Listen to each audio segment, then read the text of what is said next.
नमस्कार दोस्तों, कैसे हैं आप लोग। 13 अक्टूबर 2023 के डेली करंट अफेयर्स और एडिटोरियल एनालिसिस में आपका स्वागत है।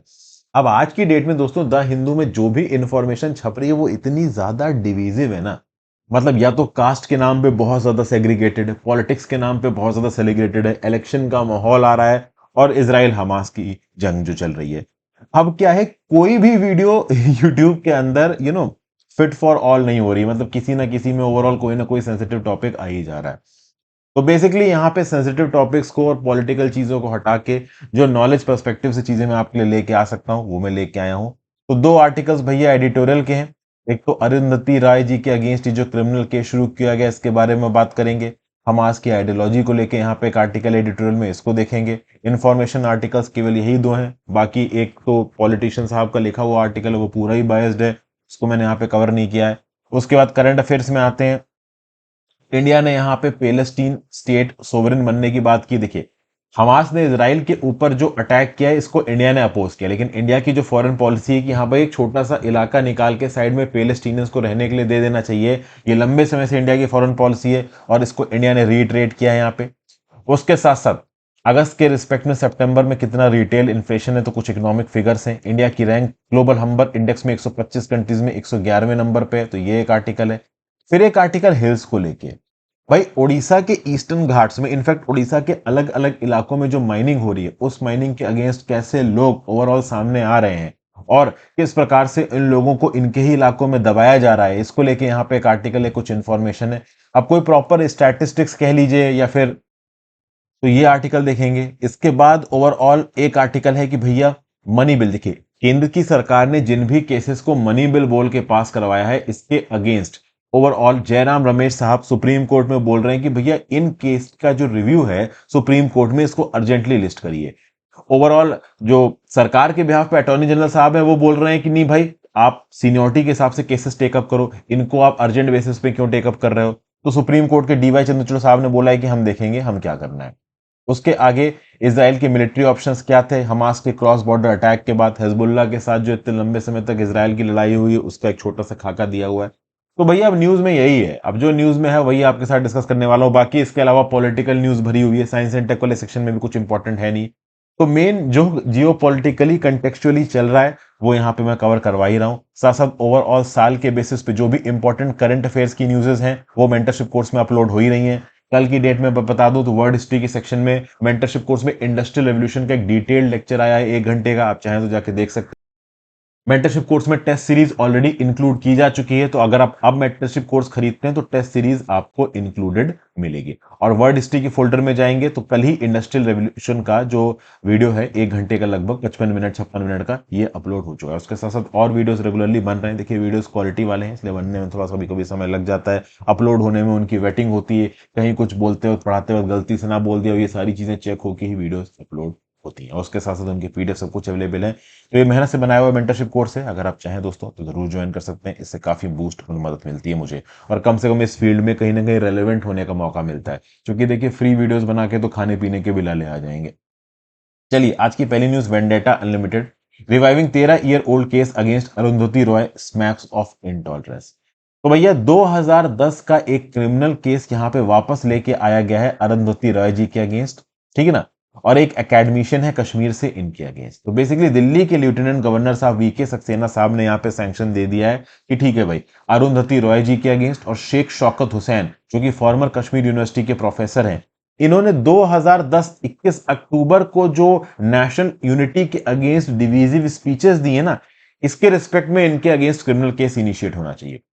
अब ऑथर यहां पे ये बोल रहा है आर्टिकल का कि भाई अभी रिसेंटली प्रबीर पुरिया कास्था जो कि एडिटर इन चीफ है न्यूज क्लिक के, उनके against UAPA anti terrorism law लगाया गया है। और क्या लॉजिक बनता है कि आज 2023 में 2010 की स्पीचेस को क्रिमिनली प्रोसिक्यूट किया जा रहा है। ये तो भाई सिविल सोसाइटी को दबाने की कोशिश है। उस समय पे जब दिल्ली पुलिस ने इन स्पीचेस को, आप कह लो सेडिशियस नहीं माना, लेकिन बाद में मजिस्ट्रेट कोर्ट ने बोला कि भाई एफआईआर को फाइल करो, और जब एफआईआर फाइल हुई तो बहुत सारे केसेस लगाए गए। अनलॉफुल एक्टिविटीज प्रिवेंशन एक्ट का केस लगाया गया, सेक्शन 13 ऑफ द यूएपीए। उसके साथ साथ सेक्शन 153 ए, सेक्शन 153 बी और सेक्शन 505 भी लगाया गया। अब क्वेश्चन दोस्तों यहाँ पे ये उठता है कि जब भी यूएपीए के केसेस लगाए जाते हैं तो उसमें यूएपीए का केस लगाने से पहले ओवरऑल केंद्र की सरकार का सैंक्शन लगता है। क्वेश्चन ये उठ रहा है कि 2010 के बाद कश्मीर में चीजें बहुत हद तक बदल चुकी हैं। कश्मीर ओवरऑल आज की डेट में एक स्टेट नहीं रहा है, यूनियन टेरिटरी में कन्वर्ट हो चुका है, दो भागों में बढ़ चुका है। तो 2010 की स्पीच के ऊपर आज की डेट में क्रिमिनल केस चलाने का कोई लॉजिक यहां पे बैठता नहीं है। प्लस ओवरऑल क्वेश्चन ये भी है कि सेक्शन 153 ए, 153 बी और 505 के अंदर जो मैक्सिमम सजा है वो है भैया आपकी 3 साल की। तो बेसिकली 3 साल की सजा वाले जो केस हैं, उन केसेस को आप 3 साल तक इनिशिएट कर सकते हो क्राइम होने के बाद। और अब तो यहां पे 13 साल बीत चुके हैं।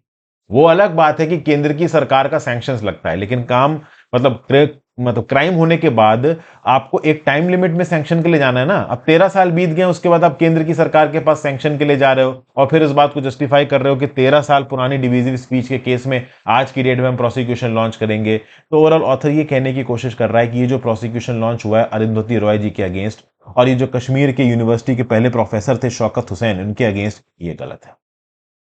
आपकी क्या राय है नीचे बताओ। फिर अगला, Hamas and its supporters are beyond belief, जो एडिटोरियल का आर्टिकल है और जो नीचे करंट अफेयर्स का आर्टिकल है हमास से रिलेटेड, ये सब एक बार में डिस्कस कर लेते हैं। तो भैया वेस्ट का क्या ओपिनियन है इजराइल हमास को लेके। जो लोग सीएनएन न्यूज़पेपर देखते हैं वो एक सिंपल लिबरल व्यू दिखा रहे हैं कि भाई हमास गलत है, हमास एक टेररिस्ट ऑर्गेनाइजेशन है, इजराइल के ऊपर उसने अटैक किया इसलिए इजराइल बदला निकाल रहा है। तो बेसिकली ये स्टांस सीएनएन दिखा रहा है। बट कहीं ना कहीं अमेरिका के अंदर भी बहुत सारे ऐसे लोग होंगे जिनमें से कुछ लोग ये जरूर बोलते होंगे कि भाई इजरायली सेटलर्स ने, जो इस सेटलर्स ने इन पैलेस्टीनियन के इलाकों में घुस के जो किया है वो गलत किया है। ठीक है, अभी के लिए 7 अक्टूबर को जो अटैक हुआ है हमास की तरफ से इजराइल के अंदर, जो कि भाई देखो बहुत गलत है। आप लोगों को बंदी बना रहे हो, उनके साथ बदतमीजी कर रहे हो, धमकी दे रहे हो कि आप इनको मार दोगे, हॉस्टेजेस ले रहे हो, this is definitely a terrorist act. इसको कोई जस्टिफाई नहीं कर सकता। लेकिन कुछ लोग बोलेंगे कि भाई इस चीज की सिचुएशन पहले इन जूइश सेटलर्स ने बनाई, ये हमास के पैलेस्टीनियंस के इलाके में घुसे, ये वर्क एज यूजुअल लेके चल रहे हैं, इनको लग रहा है कि सिचुएशन एज यूजुअल ही रहेगी, हमारी तरफ से कोई जवाब नहीं आएगा। तो ये देखो जवाब आ गया। अब अगर आप यूएसए से निकल के यूरोप के अंदर जा रहे हो, यहां पे तबीश खैर साहब अलग अलग रीजन के व्यू पॉइंट्स बता रहे हैं, इंडिया का व्यू पॉइंट ये नहीं बता रहे हैं, ये यूएस यूरोप की बात कर रहे हैं। यूरोप के अंदर जाओगे तो यूरोप के अंदर बहुत सारे ऐसे लोग होंगे जो कि ओवरऑल कुछ हद तक इस पर्टिकुलर एक्ट को दबे शब्दों में डिफेंड भी कर रहे होंगे जो हमास ने अटैक किया। क्यों? क्योंकि लंबे समय से जो इजरायली सेटलर्स घुस रहे थे पैलेस्टीनियंस के इलाकों में, उसको लेके इंटरनेशनल कम्युनिटी शांत है, उसको लेके इजराइल जो मन चाह रहा है कर रहा है, इजराइल रिलेंटलेस और एग्रेसिव प्रेशर डाल रहा है, इजरायली सेटलर्स ये पैलेस्टीनियंस के इलाकों में घुस के उनके इलाकों में रह के उनके ऊपर प्रेशर डाल रहे हैं। समझ गए बात को? तो क्वेश्चन यहां पे ये उठता है कि कौन ज्यादा सही कौन ज्यादा गलत। अभी के लिए भाई देखो हमास नो डाउट गलत है। उन्होंने जिस प्रकार से यहां पे अटैक लॉन्च किया है, बड़े स्केल पे लोगों को अगवा किया है, मारा है, इसको किसी भी तरीके से जस्टिफाई नहीं किया जा सकता। This is basically a terror act. लेकिन पैलेस्टीनियंस ने भी पास्ट में ड्रास्टिक और वायलेंट एक्ट किए। देखिए पैलेस्टीनियंस का जो ऑब्जेक्टिव रहा है ना, वो थोड़ा हिल गया। पैलेस्टीनियन लिबरेशन ऑर्गेनाइजेशन की लीडरशिप यासिर अराफात के पास थी। ओके, यासिर अराफात के अंदर भी इस प्रकार के वायलेंट अटैक एक समय पे हुआ करते थे। लेकिन यासिर अराफात के समय पे जो Palestinian liberation organisation violent act करता था, वो वायलेंट एक्ट एक सेक्युलर रिस्पेक्ट में किए जाते थे। सेक्युलर रिस्पेक्ट क्या था कि इन पैलेस्टीनियन लोगों को अपने रहने के लिए अपनी जमीन चाहिए थी, अपना घर चाहिए था। और इन्हीं वायलेंट एक्ट्स के चलते बाद में इजराइल के एक प्राइम मिनिस्टर ने हिम्मत की कि वो बैठ के एक पीस ट्रीटी निगोशिएट करे। हालांकि बाद में उसी प्राइम मिनिस्टर को एग्जीक्यूट कर दिया जाता है इस पीस ट्रीटी के चलते, ओवरऑल ऑस्लो अकॉर्ड्स के बाद। देखिए अगर हम बात करें तो पीएलओ और हमास, इसके बीच में एक डिफरेंस है। पैलेस्टीनियन लिबरेशन ऑर्गेनाइजेशन जो वेस्ट बैंक में अल फतह बॉडी है, जो उसका ट्रू रिप्रेजेंटेटिव माना जाता है, वो बहुत ज्यादा वायलेंट नहीं है अपनी अप्रोच में। वो कहीं ना कहीं अपनी अप्रोच को सेक्युलर रखना चाहते हैं। लेकिन हमास की अप्रोच अब सेक्युलर नहीं रही है। हमास की अप्रोच बहुत हद तक, ऑथर यहां पे बोल रहा है, पॉलिटिकल इस्लाम के साथ जुड़ गई है। ओके, आज की डेट में यूरोप के बैठे हुए एक इनलाइटेंड इंडिविजुअल से पूछोगे कि वो इजरायलीज के साथ ज्यादा वाकया रखते हैं या अटैक करने वाले इस्लाम के साथ वाकया रखते हैं, तो वो ऑब्वियस सी बात बोलेंगे कि वो इजरायलीज के साथ वाकया रखते हैं। क्योंकि रिसेंटली यहां पे इस्लाम, ये जो हमास ग्रुप है, वो अपने आप को पॉलिटिकल इस्लाम के साथ जोड़ रहा है। तो बेसिकली ओवरऑल पूरी की पूरी एक्टिविटी को आप रिलीजन के साथ जोड़ रहे हो। पहले जब एक सेक्युलर पैलेस्टीन इजराइल के अगेंस्ट लड़ता था, इजराइल का जो ऑब्जेक्टिव बताया जाता था वो रिलीजन बताया जाता था। आज की डेट में हमास का जो ऑनस्लॉट है, इसको रिलीजन इस्लाम, पॉलिटिकल इस्लाम के साथ जोड़ा जा रहा है, जो कि बिल्कुल गलत है। वो इस पर्टिकुलर कॉज को एक गलत डायरेक्शन दिखाता है, एक मिस गाइडेंस दिखाता है, और इसका नुकसान होगा लॉन्ग टर्म में हमास को, ऐसा यहां पे तबीश खैर साहब बोलने की कोशिश कर रहे हैं। ये बहुत सही बात बोल रहे हैं। यहां पे पूरी दुनिया इस पर्टिकुलर इवेंट को इस प्रकार से नहीं देख रही है कि कुछ लोगों के अगेंस्ट अटैक किया गया है, मतलब ओवरऑल जिन लोगों ने अटैक किया है उनका भी कुछ अपना व्यू पॉइंट है। इसको ओवरऑल एक टेररिज्म के भाव से आतंकवादी के साथ जोड़ा जा रहा है, जो कि कहीं ना कहीं आतंकवादी एक्ट है। तो बेसिकली इस पूरी की पूरी एक्टिविटी को पॉलिटिकल इस्लाम के साथ जोड़ देना, इस टेररिज्म को इस्लाम के साथ जोड़ देना, ये एक गलत भाव आगे जा रहा है, और इस भाव को कुछ मुस्लिम्स ने आगे बढ़ाया है, और ये मुस्लिम्स इस भाव को इसी फॉर्म में आगे बढ़ना चाहते हैं। तो जो सेक्युलर मुस्लिम्स यहां पे प्रॉपर तरीके से एक रैशनल रीजनिंग के तहत चीजों को लीड करना चाहें, वो यहां पे कुछ कर ही नहीं पाते। समझ गए? अब हिमास को यहां पे डेफिनेटली डिफीट किया जाएगा, क्रश किया जाएगा, लेकिन यूएस इजराइल के द्वारा क्रश नहीं किया जाएगा। ये जो आइडियोलॉजी है टेररिज्म की, जिसको पॉलिटिकल इस्लाम के साथ जोड़ के हमास इस प्रकार के अटैक कर रहा है, ये लॉन्ग टर्म में इनके ही कॉज को नुकसान पहुंचाएंगे। ये लॉन्ग टर्म में पैलेस्टीनियन लिबरेशन ऑर्गेनाइजेशन अल फतह और वेस्ट बैंक की अथॉरिटीज को कमजोर कर देंगे नेगोशिएशंस में, क्योंकि दुनिया अब ओवरऑल पैलेस्टीनियंस को एज अ टेररिस्ट भी देख रही है बहुत सारी जगहों पे, और इस पर्टिकुलर एक्ट को आने वाले बहुत लंबे समय तक टेररिस्ट एक्ट जो कि ये है डिस्प्ले करके सारे पैलेस्टीनियंस के रिप्रेजेंटेटिव की तरह देखा जाएगा, जबकि ये सारे पैलेस्टीनियंस के रिप्रेजेंटेटिव नहीं है। अल फतह नाम की जो बॉडी वेस्ट बैंक में है, वो कभी भी इस प्रकार के टेरर अटैक्स में बिलीव नहीं करती है। वो ओवरऑल बातचीत करके चीजों को सॉर्ट आउट करना चाहते हैं। लेकिन यहां पे दुनिया किस प्रकार से देख रही है कि यहां भाई टेरर पैलेस्टीनियंस ने इजराइल के ऊपर अटैक करके हजारों की तादाद में लोगों को मार दिया, और इजराइल बदला ले रहा है। और ये जो थॉट प्रोसेस प्रमोट कर रहा है ना, ये लॉन्ग टर्म में पैलेस्टीनियन कॉज को बहुत नुकसान पहुंचाएगा, ऐसा तबीश खैर साहब यहां पे बोलने की कोशिश कर रहे हैं। आपका क्या बोलना है नीचे कमेंट बॉक्स में बताइए। फिर मेंटरशिप कोर्स के बारे में दोस्तों मैं आपको बता चुका हूं, आप चाहें तो मेंटरशिप कोर्स ज्वाइन कर सकते हैं www.harshitdwedi.com पे। ये मेंटरशिप कोर्स आपको अवेलेबल हो जाएगा स्टोर सेक्शन में। मेरी वेबसाइट, मेरी ऐप हर्षित द्विवेदी एजुकेशन, जो कि एंड्रॉइड प्लेटफॉर्म और iOS दोनों पे अवेलेबल है, वहां पे भी स्टोर सेक्शन में जाके आप इस पर्टिकुलर कोर्स को रेफर कर सकते हैं। टेलीग्राम ग्रुप जरूर से ज्वाइन कर लीजिए दोस्तों। टेलीग्राम ग्रुप के अंदर इस पर्टिकुलर लेक्चर की पीडीएफ डेली की बेसिस पे अपलोड हो जाती है। करंट अफेयर्स में बात करें तो भैया इंडिया ने अपना फॉरेन पॉलिसी स्टांस दिया है।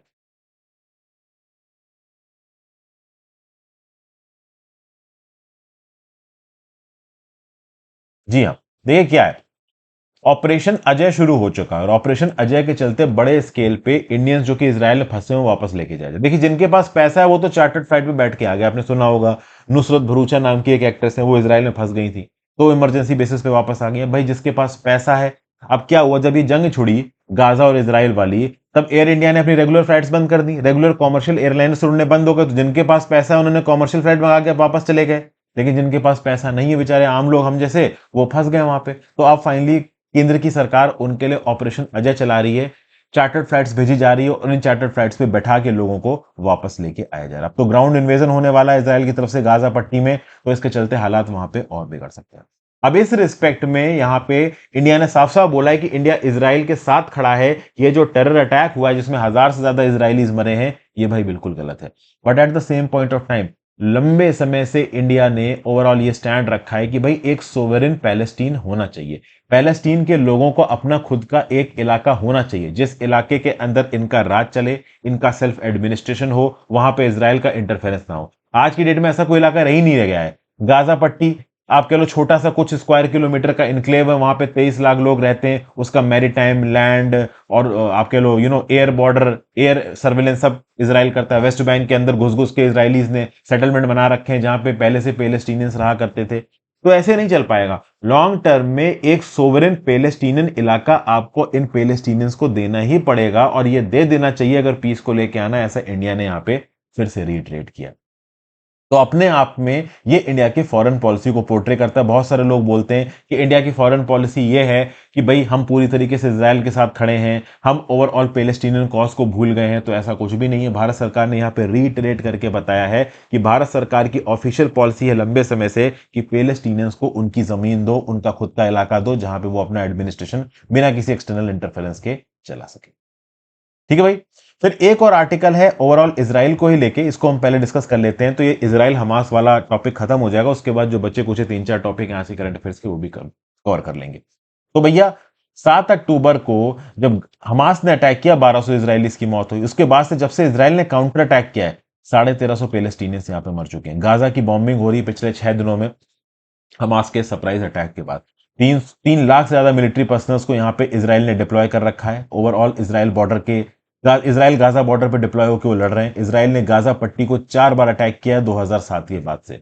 2005 में अगर आप देखो तो गाजा पट्टी को इसराइल ने खाली कर दिया था, उसके बाद से हमास का कंट्रोल आ गया गाजा पट्टी के अंदर 2007 से। उसके बाद से 4 बार इसराइल गाजा में जंग लड़ चुका है, हमास के ऊपर एयर स्ट्राइक्स कर चुका है। लेकिन पहले जो एयर स्ट्राइक्स होती थी वो ब्रीफ एयर स्ट्राइक्स होती थी, छोटे मोटे इनकर्जन्स हुआ करते थे।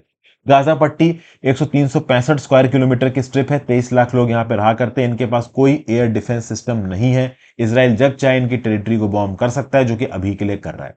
हमास के अटैक में जिस लेवल की मैग्नीट्यूड था, इंटेंसिटी थी, उसी लेवल का अटैक और ब्रूटैलिटी यहां पे इसराइल भी पलट के करेगा। लेकिन इसराइल चूंकि एक सोवरेन कंट्री है, इसराइल पे कहीं ना कहीं इंटरनेशनल अकाउंटेबिलिटी आ जाती है। इसलिए इसराइल जब भी जहां पे अटैक कर रहा है, प्रायर वार्निंग देके सिविलियंस को भी टारगेट करने मतलब आगाह करने की कोशिश कर रहा है कि भाई आप इस इलाके से हट जाओ। लेकिन ओवरऑल जिस लेवल के हालात हैं, यहां पे पूरी तरीके से सिविलियन कैजुअलिटीज को अलाउ नहीं किया जा सकता। ठीक है भाई, तो यहां पे जो हमास का काउंटर अटैक आया, ये बहुत ज्यादा ब्रूटल है। पास्ट में अगर आप देखो तो इसराइल ने कैरी आउट किए मिलिट्री ऑपरेशंस। क्या ऑब्जेक्टिव था इसका? Weakening and destroying militant outputs, और इसके मिक्स्ड रिजल्ट्स निकले। जैसे इसराइल ने बैटल्स जीते हैं शॉर्ट टर्म गेन्स के लिए, बट लॉन्ग टर्म सेटबैक्स भी झेले। जब भी इसराइल मिलिट्री ऑपरेशंस की बात होती है नॉन स्टेट एक्टर्स के अगेंस्ट, हिस्ट्री हमेशा कॉशन की बात करता है। मार्च 1978 में इसराइल ने साउदर्न लेबनान के ऊपर अटैक कर दिया था, क्योंकि पैलेस्टीनियन मिलिटेंट्स वहां पे छुपे हुए थे। इन पैलेस्टीनियन मिलिटेंट्स को ढकेल के लिटनी रियर के नॉर्थ में लेके जाना, इसके चलते ओवरऑल साउदर्न लेबनान में इसराइल ने अटैक किया। ठीक है, और इस अटैक की इमीडिएट वजह यह थी क्योंकि कोस्टल रोड मैसेक्रे हुआ था। कोस्टल रोड मैसेक्रे में पैलेस्टीनियन मिलिटेंट्स ने एक इजरायली बस को हैक किया और उसमें 38 इजरायलीज को मार दिया। तो इस बात को लेकर इसराइल ने बदला लिया और पलट के पैलेस्टीनियन मिलिटेंट्स के जो आउटफिट्स थे साउदर्न लेबनान में, वहां पर अटैक किया। ठीक है ना, और ओवरऑल साउथ लेबनान से इन पैलेस्टीनियंस को भगा दिया। वहां पे एक साउथ लेबनान आर्मी डिप्लॉय की, जो कि इसराइल की सपोर्टर थी। ठीक है ना, लेकिन बाद में ओवरऑल कहीं ना कहीं साउदर्न लेबनान में इसराइल का इन्फ्लुएंस 1978 आते आते खत्म हो गया। ठीक है, फिर बाद में देखो तो साउदर्न लेबनान की तरफ से पैलेस्टीनियंस जहां पे डोमिनेंट थे, इसराइल में अटैक आता रहा। फिर से इसराइल ने डिसाइड किया कि लेबनान को सबक सिखाना पड़ेगा। 1982 में फिर से इसराइल ने लेबनान के ऊपर अटैक कर दिया। इसराइल चाहता था कि पैलेस्टीनियन लिबरेशन ऑर्गेनाइजेशन को पूरी तरीके से लेबनान से हटाया जाए और सीरिया का जो थोड़ा बहुत इन्फ्लुएंस है लेबनान के अंदर, वो खत्म किया जाए और एक प्रो इजरायली सरकार बशीर गेमात की बेरुत लेबनान में बैठाई जाए। लेकिन यहां पे चूंकि बशीर बहुत हद तक प्रो इजराइल था, इसलिए बशीर को ही लेबनान के अंदर असैसिनेट कर दिया जाता है। इजराइल के प्लान्स पूरी तरीके से गड़बड़ा जाते हैं। फिर बाद में जब ईरान इस्लामिक रिपब्लिक बनता है 1979 में और ईरान के अंदर थियोक्रेसी का राज आता है, तो ईरान बोलता है कि यार ये इजराइल बहुत बवाल मचा रहा है, बहुत हो गया। इजराइल यहां पे बनाता है हिजबुल्लाह नाम का एक मिलिटेंट ग्रुप। इस हिजबुल्लाह नाम के मिलिटेंट ग्रुप को शुरुआत की ट्रेनिंग, पैसा, असला, गोला बारूद, बम, मिसाइल सब किसने दी? ईरान ने दी। ठीक है ना भाई, और ओवरऑल अगर आप देखो तो जो शिया मिलिशिया था, उसने जो इसराइल का ऑक्यूपेशन था साउदर्न लेबनान में, उसको खत्म किया और कहीं ना कहीं लड़ लड़ के इसराइल भी थक गया और साउदर्न लेबनान से 2000 में इसराइल बाहर निकल गया। उसके बाद से अगर आप देखो तो लेबनान में हिजबुल्लाह और ओवरऑल इसराइल की बिल्कुल नहीं बनी। 2006 में इसराइल ने फिर से लेबनान में अटैक किया हिजबुल्लाह के ऊपर। क्रॉस बॉर्डर एम्बुश हुआ शिया मिलिटेंट्स के द्वारा। इसराइल ने बड़े तगड़े एयर स्ट्राइक्स किए। 34 दिन तक ये जंग चली और हिजबुल्लाह भी इस जंग में टिका रहा। हिजबुल्लाह इस हद तक टिका रहा कि एंड में इसराइल ने ओवरऑल सीज फायर अनाउंस किया और पीछे निकल गया। बहुत हद तक रॉकेट्स और शॉर्ट रेंज मिसाइल्स हिजबुल्लाह ने मारी, कहां पे? इसराइल के अंदर।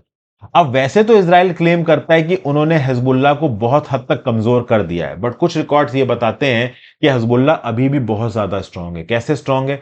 ऐसा बताया जाता है कि इस समय पे हिजबुल्लाह के पास 1 लाख से ज्यादा रॉकेट हैं और एक इजरायली ब्रिगेडियर जनरल बोलता है कि भाई हिजबुल्लाह के जो मिलिटेंट आउटपुट्स हैं वो बहुत अच्छी तरीके से ट्रेंड हैं, हम उनकी बहुत रिस्पेक्ट करते हैं, उनके पास अच्छे मिलिट्री इक्विपमेंट्स हैं।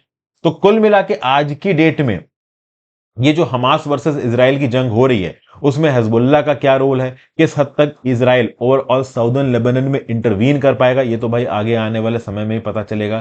क्या हिजबुल्लाह के साथ फुल स्केल जंग यहां पे 2006 जैसी लागू होगी, चालू होगी, ये भी देखना बाकी है। ये बात सबको पता है कि हमास को पीछे से सपोर्ट साउदर्न लेबनान में बेस्ड हिजबुल्लाह ग्रुप ने ही दिया है। तो क्या हिजबुल्लाह का इजराइल के साथ आउटराइट वॉर यहां पे छिड़ेगा? That only time can.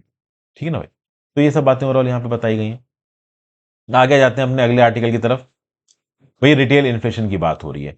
तो भैया रिटेल इन्फ्लेशन जो कि अगस्त में 6.83% था, वो सितंबर में कम होकर लगभग 5% पे आ गया। तो 6.83% इन अगस्त था रिटेल इन्फ्लेशन, जो कि सितंबर में 5.02% आ गया है। तो बेसिकली आप कह सकते हो कि हाँ, थोड़ा बहुत यहाँ पे रिजर्व बैंक ऑफ इंडिया को आराम देखने को मिला है। ओके, अगर आप फूड प्राइसेस का राइज देखोगे तो 10% थे अगस्त में, 6.6% हो गए हैं किसमें? सितंबर में।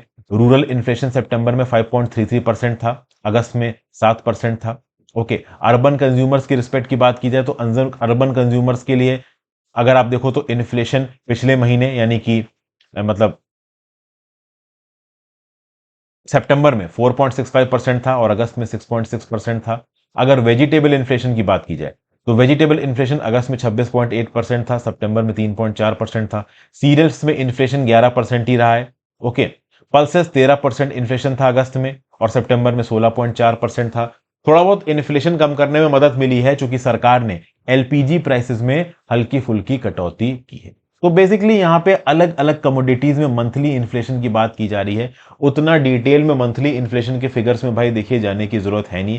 कंटेक्चुअली इस आर्टिकल को समझना जरूरी था, क्योंकि देखिए 2023-24 फाइनेंशियल ईयर का पहला क्वार्टर है अप्रैल मई जून और दूसरा क्वार्टर है जुलाई अगस्त सितंबर। तो सितंबर के इन्फ्लेशन फिगर्स पे बहुत हद तक डिपेंड करेगा कि second quarter of financial year 2023-24 में कितना इन्फ्लेशन होने वाला है। तो आगे आने वाले कुछ दिनों के आर्टिकल्स में ये पर्टिकुलर इकोनॉमिक फैक्ट भी क्लियर हो जाएगा। तो ओवरऑल जो क्वार्टर वाइज इन्फ्लेशन फिगर्स हैं ये डेफिनेटली आप नोट्स में इनकॉर्पोरेट कर सकते हो और इनको आप अपने एग्जाम्स के आंसर्स में भी लिख सकते हो।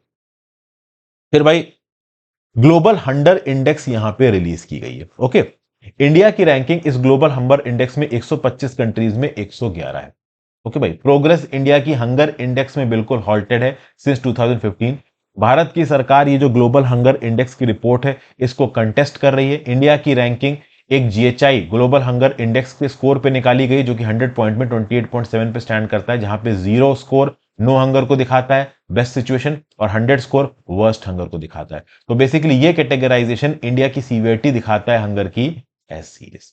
अगर आप देखो दोस्तों तो यहां पे इंडिया की रैंक 125 में से 111 है। ओवरऑल यहां पे देखा जाए तो 4 इंडिकेटर्स के आधार पर multi dimensional nature of hunger को यहां पे निकाला जाता है। कौन कौन से इंडिकेटर्स हैं?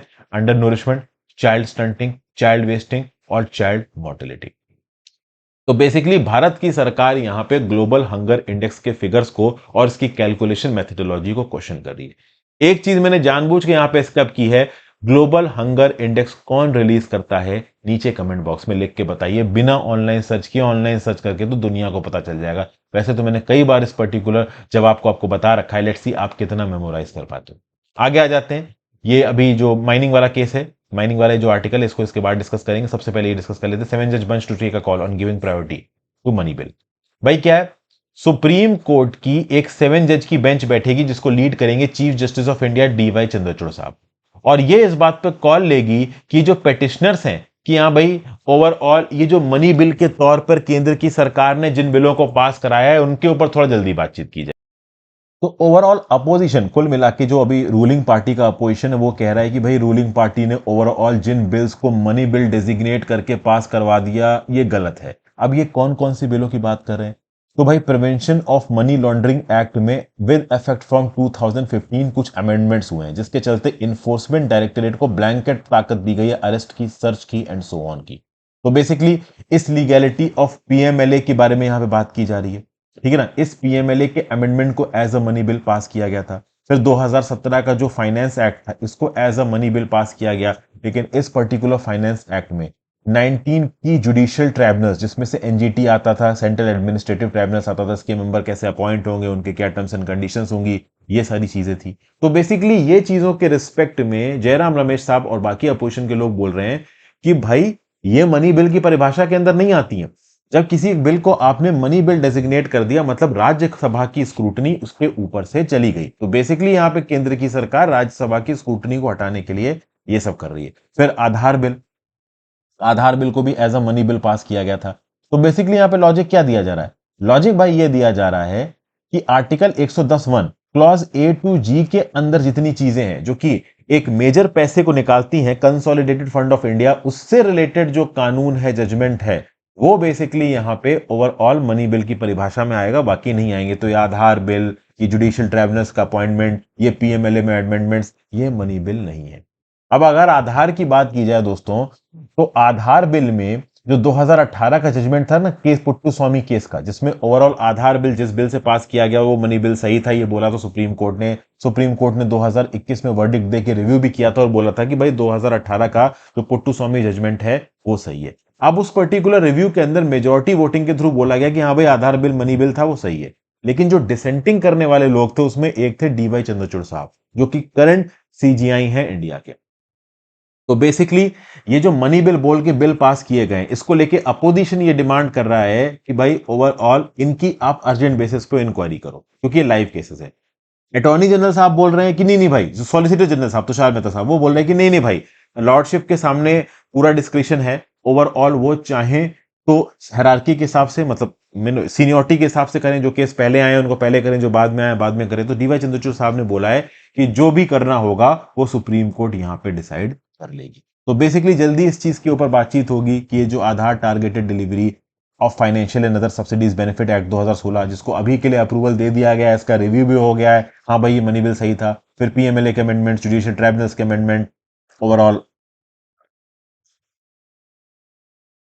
आधार के अमेंडमेंट्स, इन सब का जो रिव्यू है ना, उस रिव्यू के रिस्पेक्ट में क्या 7 जज बेंच, क्या कॉन्स्टिट्यूशन बेंच इसको जल्दी टेकअप करेगी? क्योंकि कॉन्स्टिट्यूशन 7 जज की जो बेंच है उसके सामने सीनियोरिटी में 5वें नंबर पे आते हैं ये मनी बिल्स वाला मुद्दा। तो लेट्स सी यहाँ पे जल्दी क्या होने वाला है। ओके, ये सब बातें ओवरऑल यहाँ पे बोली गई हैं। ये जो 7 जज की बेंच मनी बिल के क्वेश्चन को हेयर कर रही है ना, ये इसलिए हेयर कर रही है क्योंकि नवंबर 2019 में 5 जज की जो बेंच थी, जो कि उस समय पे चीफ जस्टिस रंजन गोगोई साहब लीड कर रहे थे, Roger Matthew versus south India bank limited case में ओवरऑल इस पर्टिकुलर सुप्रीम कोर्ट की बेंच ने इस पर्टिकुलर इशू को फाइनल वर्डिक्ट के लिए 7 बेंच के पास रेफर किया था। तो बेसिकली 5 जज की बेंच ने इस मैटर को 7 जज की बेंच के पास रिव्यू किया था कि कंसोलिडेटेड बेसिस पे देखा जाएगा कि जो भी केंद्र की सरकार ने ओवरऑल बिल्स को मनी बिल डेजिग्नेट करके पास करवाया है, ये सही है या गलत है। तो उस चीज के ऊपर बातचीत होगी। फिर भैया इस आर्टिकल पे आ जाता है। इस आर्टिकल में देखिए मैं आपको बता दूं, एग्जाम्स पर्सपेक्टिव से ज्यादा कुछ इंपॉर्टेंट है नहीं। यहाँ पे हिल कम्युनिटीज के दर्द के बारे में बताया गया, तो थोड़ा बहुत डिस्कशन कर लेंगे। दिबाई माझी करके 22 साल की एक लेडी है, ठीक है ना, इनका 1 महीने का बच्चा इनकी गोद में था। ये 30 और लोगों के साथ खड़ी हुई थी in the centre of अलीगुना village, Orissa के हेली रायगढ़ डिस्ट्रिक्ट के अंदर। ये यहाँ पे क्यों आई थी? तो सिजमाली हिल है ईस्टर्न घाट्स में, वहां पे एक रिच रेड ब्राउन सॉइल मिलता है। ये मिनरल रिच है, 1000 स्क्वायर किलोमीटर के इलाके में फैला हुआ है। बॉक्साइट माइनिंग के लिए इसको इस्तेमाल किया जा रहा है।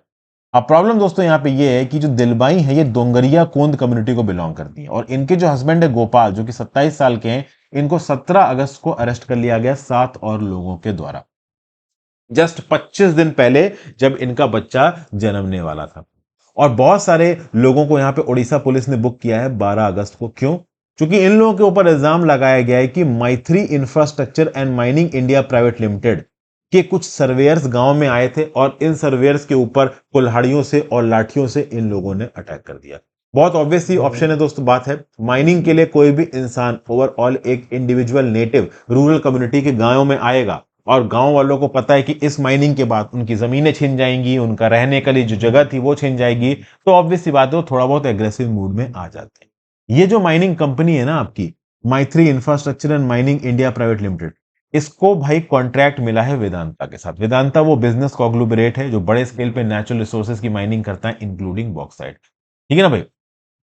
तो भैया उड़ीसा के पास देश के 41% रिजर्व्स हैं बॉक्साइट के। वेदांता को भैया सिजमाली की ये जो माइन है बॉक्साइट की, यहां पे ओवरऑल ऑक्शन के थ्रू माइनिंग करने का कॉन्ट्रैक्ट मिला है।